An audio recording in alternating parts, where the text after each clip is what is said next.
are taking off and arriving at Indianapolis International, but several passengers had to change their plans because of the problems in Atlanta. Some travelers flying out of Indianapolis tell us their flights were canceled because of the ripple effect out of Atlanta.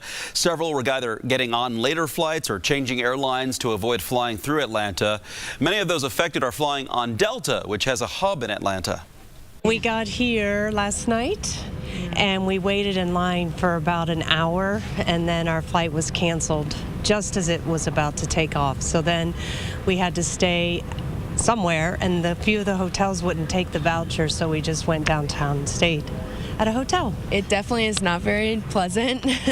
Definitely a long week of exams, and then it hits you where you can't get home, and that's all I want to do.